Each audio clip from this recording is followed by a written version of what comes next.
Something I really missed during so much of the pandemic was meeting with people face to face. There is something so significant about meeting with a small group of people, especially in the church. Small groups were meant to encourage and build each other up. And in the beginning of the Methodist movement, the Methodist Conference was more like a small group.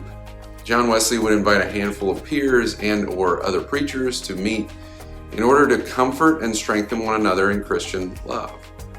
Now, in the first annual conferences documented by Wesley himself and others, specifically in 1744 to 1747, the beginnings of the Methodist Church were taking shape.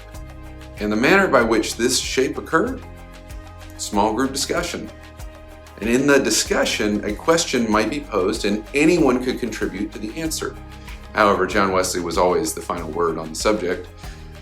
These questions were answered and then logged in the minutes. Now, we still have the notes and minutes of those early Methodist meetings, and they are incredibly helpful as an early source of doctrine and an exceptional window into the way Wesley's mind worked.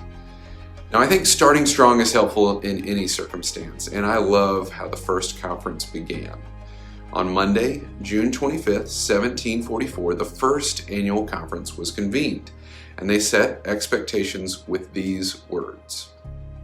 It is desired that all things may be considered as in the immediate presence of God, that we may meet with a single eye and as little children who have everything to learn, that every point may be examined from the foundation, that every person may speak freely whatever is in his heart, and that every question proposed may be fully debated and bolted to the brand. I love that. After this opening statement at the first annual conference, the format in the notes looks more like an FAQ document on a company website. Questions of organization and doctrine and Jesus and even specific individuals are asked and answers are given. Here's an example. On Tuesday morning, June 26, 1744, the first question and answers session started like this. Question 1. What is it to be sanctified? Answer. To be renewed in the image of God in righteousness and true holiness. Question. Is faith the condition or the instrument of sanctification or present salvation? Answer. It is both the condition and the instrument of it. When we begin to believe, then salvation begins, and as faith increases, holiness increases till we are created anew. See? It's a Q&A document, and it is fascinating. Now, as we said earlier, these meetings where anything could be asked were incredibly helpful in establishing and clarifying doctrine and organization. And like I said earlier, they are a helpful look into Wesley's mind. Take, for example, the first question and answer at the second annual conference, August 1st, 1745 in Bristol. Question. Should we still consider ourselves as little children who have everything to learn? Answer, yes, so far as to have our minds always open to any farther light which God may give us. This is how Wesley and his leadership began their meeting. They reminded themselves of their finiteness and sought humility before God that they might remain teachable and that God might continue to enlighten them in faith and knowledge of Jesus and one another. This same humility remained present in other questions.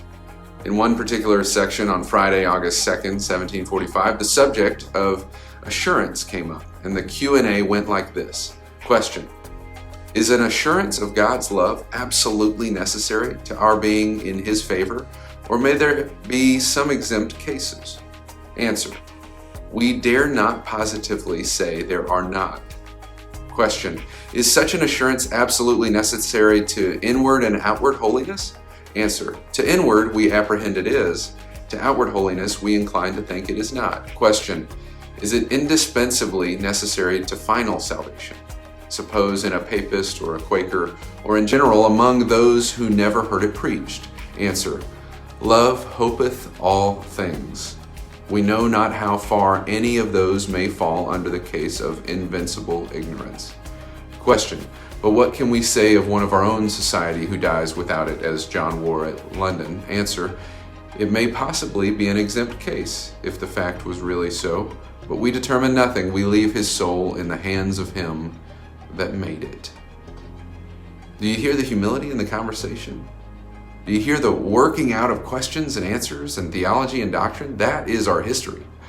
That is our manner of doing theology as Methodists. It doesn't happen instantly. Rather, kind of like a stream finding its way to the greater river, it is a process. Our work of understanding the work and will of God is meant to be done as students, as lifelong learners, with a certain meekness and need for community, with honest questions and humble answers, and at the very heart, a love and respect for those around us.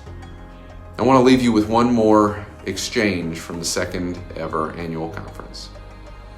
Question: do not our assistants preach too much of the wrath and too little of the love of God? Answer: we fear that they have leaned to that extreme, and hence some may have lost the joy of faith.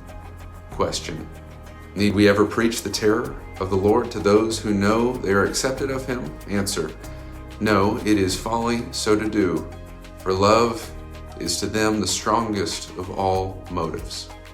May you have in your heart and your soul the joy of faith, and may you always know that love is the strongest of all motives.